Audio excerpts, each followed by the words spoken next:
today's vlog. For those of you who are new, we are the Feeding Five channel. Thank you guys who continue to watch us, who continue to tune in for whatever mom vlogs or advice that I give. Today I would consider it to be like a mom vlog. I want to speak about, especially right now, there's a lot of this flu season. There's a lot of sicknesses going around, a lot of germs going around, stomach viruses. And I had an experience with Mia in December. She was 4 months old.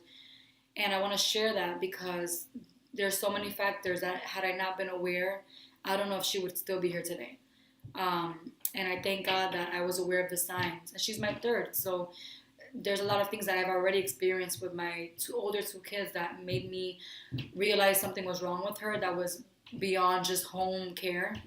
And that's why I want to share this video because maybe there's first time moms who don't know the signs, who don't know what to look for, who don't really know what the red flags are in your child. And so that's why I want to share this story. So, and this happened back in December. Mia was 4 months old. We all got hit with like a bronchiolitis or we thought it was like a sinus infection or something. We all got hit with it, all five of us. And it varied how long it lasted with each of us. My husband, it was like 2 days, he was fine. My older son, like 2 days, and he was okay. My middle child, also a few days, and he was fine. I was like a week, and I was okay. It was just like coughing, a hoarse cough, a wet cough. It was just stuff coming out the nose. So if you guys ever experienced this with your little ones, even with yourself, there's products that I live by that they have been my saving grace that I found with my first child. So one of those products is called Nose Frida. If you look it up, you're gonna be like, "What? It looks crazy." It's like a tube, and you stick it in your nose, and you quite literally just suck the boogers and secretions out. But it does work. You're not gonna get it in your mouth. There's a filter, and it is the best thing, especially for the nighttime, because that's when these kind of colds for the little kids is the worst, and they're up coughing, coughing, coughing. So it has really helped. Also, little noses saline spray. You can find that at Walmart. Nose Frida you can find at Walmart, Target, anywhere, CVS, any kind of pharmacy or supermarket, you'll be able to find it at. We put saline drops in our nose. It also helps. Steam. You go to the bathroom, put your shower at the hottest it can go, close the door, put a towel under so it doesn't escape, and sit there with your baby, with your toddler for like 20 to 30 minutes, and the steam will enter in and loosen a lot of the secretions also. Those are some mom tips for you guys and the products that I've used that has helped. So those products and those techniques I used with her. We also used a humidifier for the room just to also loosen it up. And it was helping for a few days. We were all getting better. And all of a sudden, Mia took a turn for the worse. Her secretions were getting even heavier and mucus heavier and thicker and just, it was so thick. I've never seen it that bad with any of my three kids. What ended up happening was, it was like her seventh day being sick. And she usually wakes up for feeding at night, and she didn't wake up for feeding. So I got up and I checked her, and she was really, really warm. So I checked her temperature, and it was 103. So I started panicking because she didn't have a fever all those days. And I gave her, but she was sleeping, so I gave her a little bit of the Tylenol because she couldn't have Motrin at that time. And I put a washcloth like with cold water, and I put it over her head just to kind of like just to get her temperature down. And it went down to like 100. So I was like, okay, that's fine, that's manageable. Hopefully it's just the end of what she's feeling. She didn't want to drink that much breast milk, so I was like, okay, put her back to sleep. She slept just fine. The next day, she was sleeping a lot, but very uncomfortably. She was coughing a lot of mucus. Every time she woke up, she was crying, coughing, and mucus. Would go back to sleep. She didn't really want to drink too much milk, but she was drinking enough where she was wetting her diapers. So I wasn't too concerned at that point yet, until later on that evening. Her fever shot up again to 103, and she was just crying like inconsolably, and she started coughing up a lot of mucus, like so much mucus that my husband actually, and don't shy away from buying this product because it works, but my husband, it was so much that he took the Nose Frida, and he has like super lung power, so he like kept sucking her boogers on her nose because she was literally choking, turning red on her mucus. And it went all the way through the straw from the Nose Frida into his mouth, and he spit it back out like he didn't care. Like, that's when you know you're in parent super parent mode when you don't even, it doesn't even gross you out because you're so worried for your child and you just want them to be okay. So she starts turning red, and I'm freaking out because I have my other two kids are running around the house, and I'm like, oh my god, So I called the ambulance because she was for a few minutes like coughing, coughing, coughing, red, turning like if she was in a, like, I don't know, she wasn't blue, but she, like, I was just scared I was gonna get to that point. So I called the ambulance. They actually took a while to get to my house. It took like 10 minutes because it was bad. My husband was, he put her in the bathroom with the steam on. He was patting her back, had her like on her stomach over his lap, trying to get and patting her back, trying to get the mucus out, and she was just nonstop coughing, coughing, coughing, like choking, choking, choking.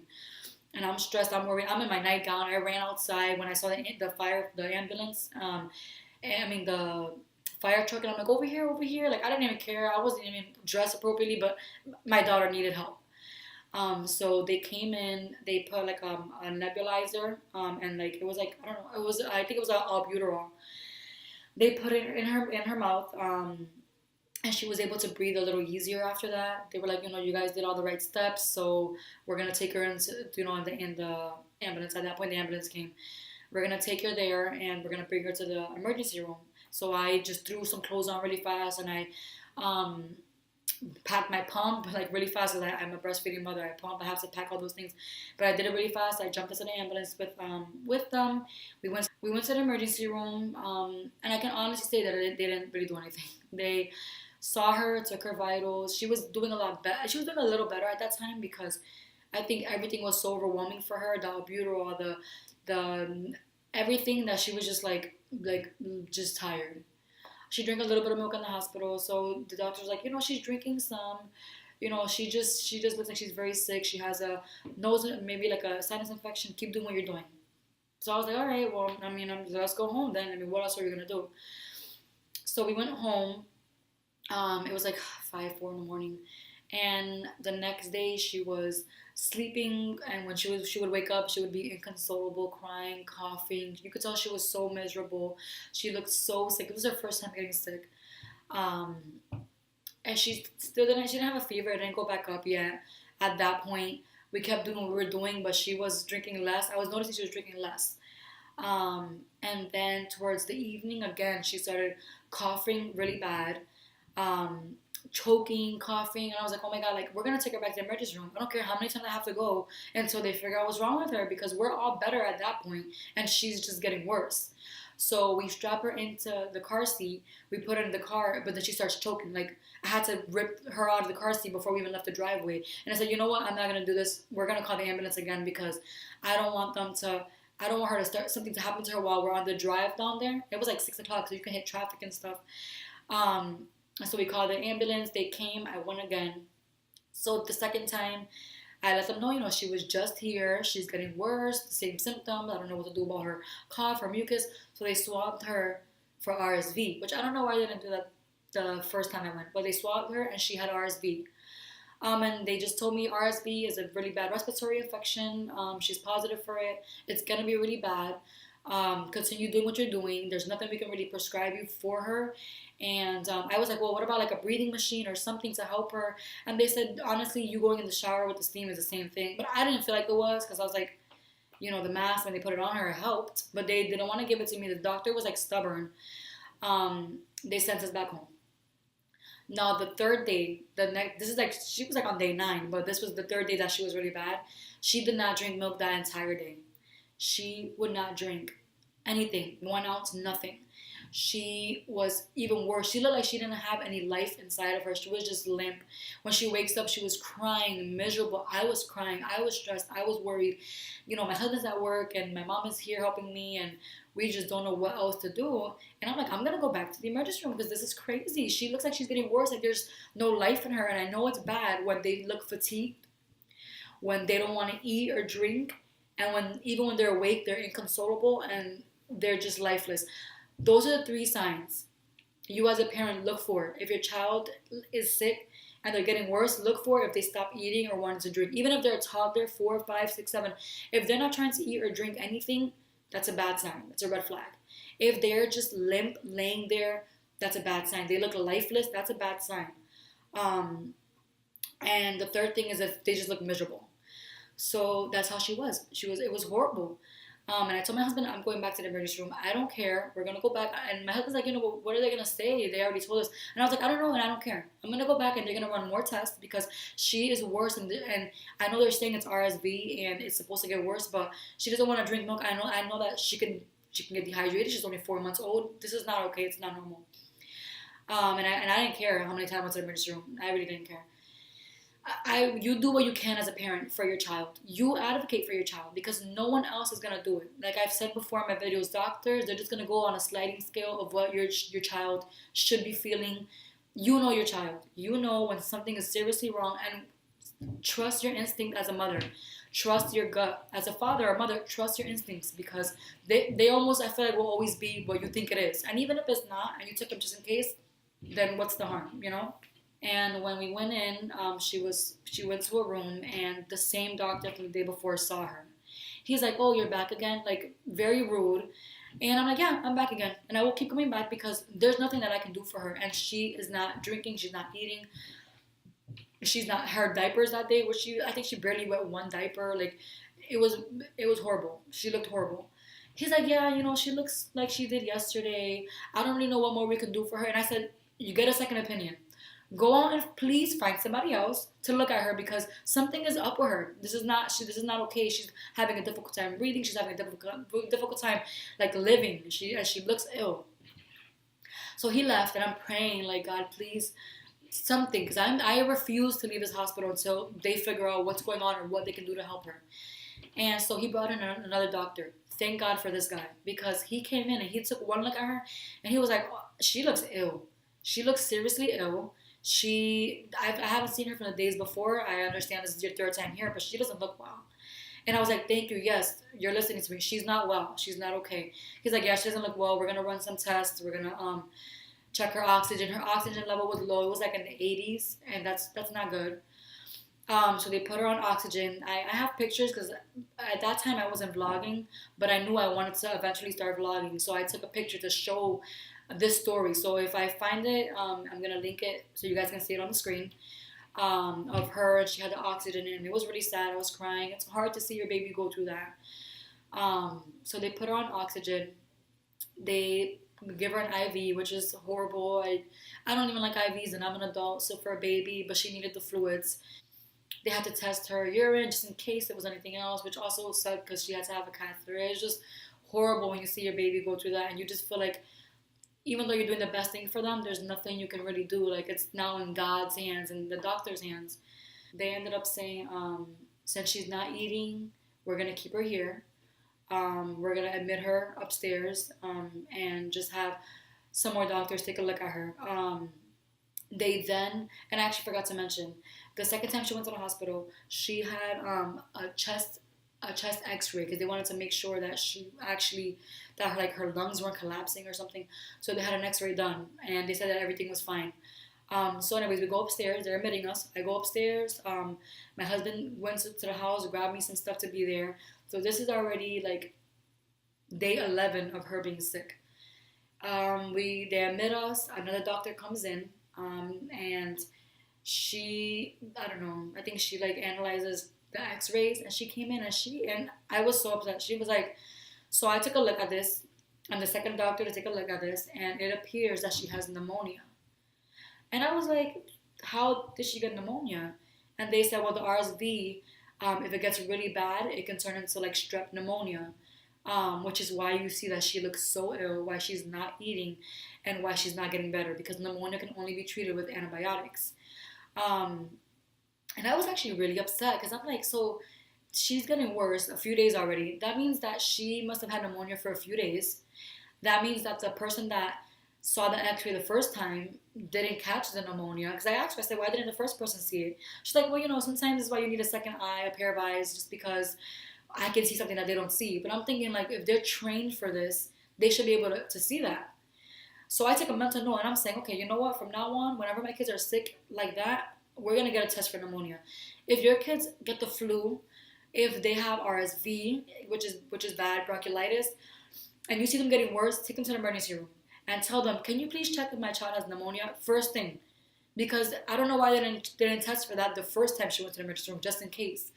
And I see a lot of stories on the news with kids, babies dying from the flu. But when you read the story, a lot of the stories I've read lately, which is what motivated me to speak on this story, is the story says they had the flu, they were sent home on medicine, and the parents would say, well, they then started showing signs that they didn't want to eat, they looked lifeless. We brought them back in. And one story I read, a little girl died that same day because they found out she had pneumonia. But they're saying, oh, she died from the flu. She died from pneumonia because the flu symptoms were gone. Now she had pneumonia. She needed antibiotics. And pneumonia is very life threatening if you don't get the proper antibiotics inside of you right away. So, if you're a mother out there and your kids get any of these sicknesses, any of these viruses, just ask them, advocate, and push for a pneumonia test, for the x ray. And if they give you a hard time, literally stay on top of them and tell them, you know what, can you please check, because what is it costing you? My insurance is covering it or whatever, or if you don't care about copays, do what you need to do for your child and check. I always get scared because I'm like, what if she was already to the point that she wasn't eating? What if I would have kept her home and thinking, oh, she'll get better, and brought her in when it was too late? It always scares me, but that's why I'm glad that I went with my gut feeling and I went the third time to the emergency room. And because you have to go as many times as you need to for your child to be okay, for you to do everything you can for your child. So anyway, she tells me that they're gonna start her on antibiotics right away. They're gonna put it through her IV. It should start working very soon.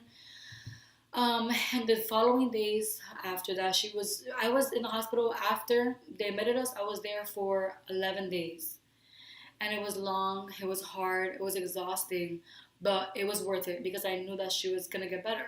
It was hard though. I cried a lot of times because there was a few days in the hospital that she wasn't getting better. She just seemed like she was just very sick, and I was worried because she wasn't feeding. I wasn't allowed to feed her yet. She had to just get IV for like 2 days. She looked so weak. When she's awake and she's looking at me with those eyes, like, and I feel so bad because it's like, baby girl, I'm doing everything I can for you. I wish I can do more. I wish that I could take this and I be sick and you just be okay. And my little girl is always so happy, and she barely ever cried. And then in this moment of sickness, it was just hard. It was so hard for me, for my husband. My husband took 2 weeks off of work, to stay home with the boys because we don't have much help, and it was hard. I had to stay at the hospital, so it was just it was a lot emotionally, but like I said, the most important thing was her health. They had to keep deep suctioning her nose, which is horrible because it's all the way down her throat. She would clog up the machine, the tubes, because of how thickness it was. And they were telling me she can't go home unless a whole day goes by that we don't deep suction her. And she needed it like every 2 hours. Finally, I was able to feed her. I was able to give her some milk with her IV still in, and she was taking it, but not too much, and it was just hard because I wasn't seeing a turning point. So my husband comes one day to visit us, and it was like 6 o'clock at night, and I tell him, watch Mia, because I'm gonna run to the gas station and get some coffee because I'm very tired, and the coffee at the hospital sucks.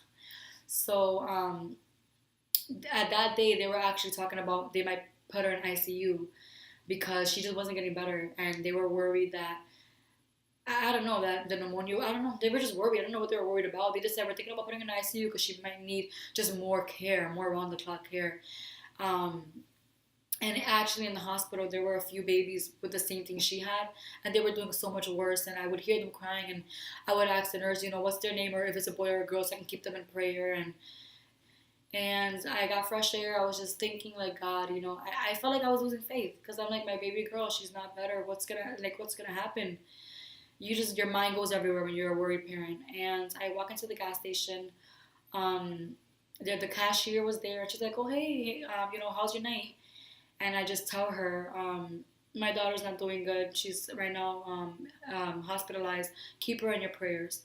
I didn't know if she was a Christian or not. Something moved me to tell her, keep her in your prayers.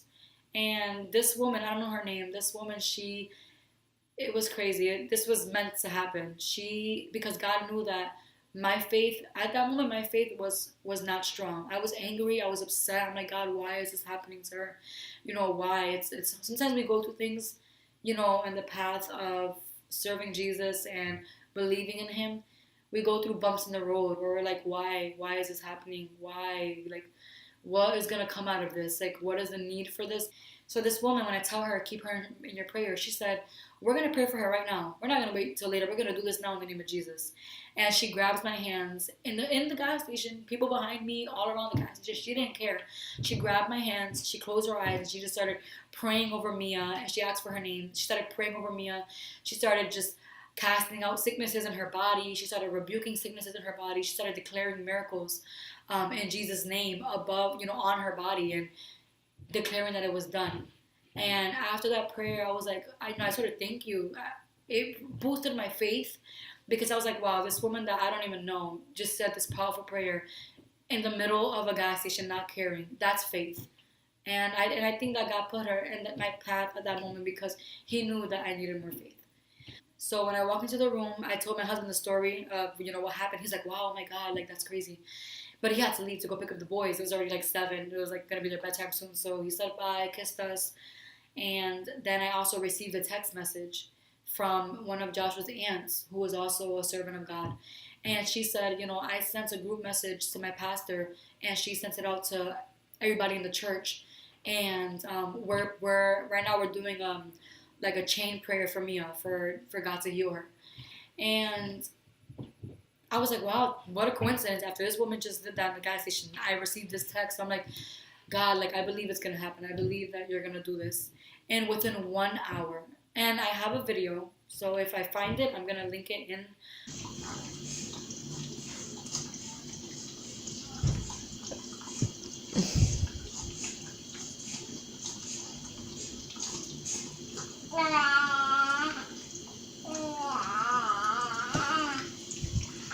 Mama, mama, mama, mama, mama. Are you talking to me? Oh, what happened? Wow. You guys can see it. Within 1 hour, she gets like 70-80% better. The nurses came in to check her, and they're like, oh, her oxygen is at 99. Like, it's perfect. And they kept her on it for like another hour, and it did not go down. They were like, you know what? I don't think she needs that anymore. They took off her oxygen. They then take off her IV.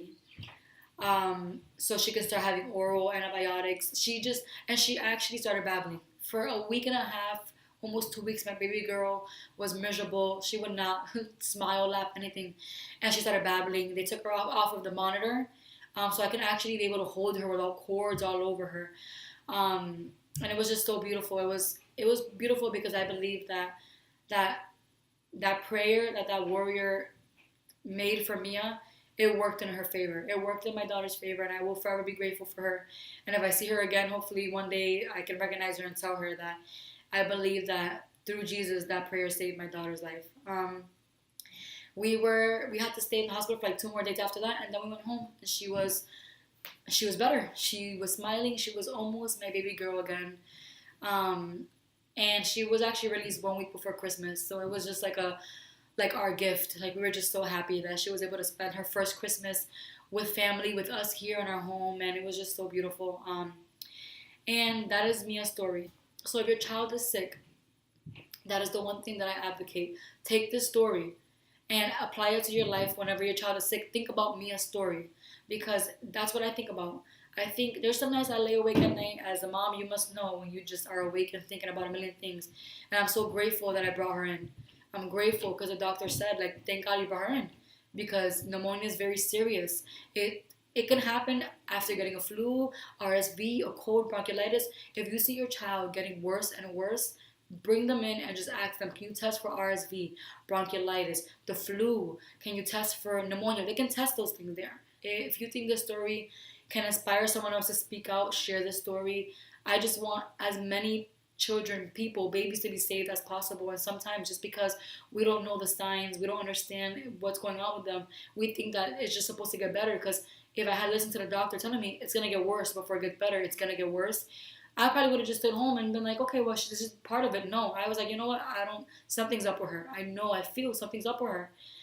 So advocate for your child. Spread this, share this, so that awareness for pneumonia can be around and people can know the signs to look for.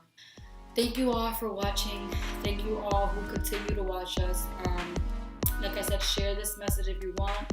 Subscribe below if you have not subscribed and you want to continue to hear these mom vlogs. I'm going to be coming out with so much more from my experience with my kids, breastfeeding, and any way that I can help another mother, and we can just help each other and all rise together as a nation, that supports one another and not against each other. So let's just continue to spread love and spread awareness.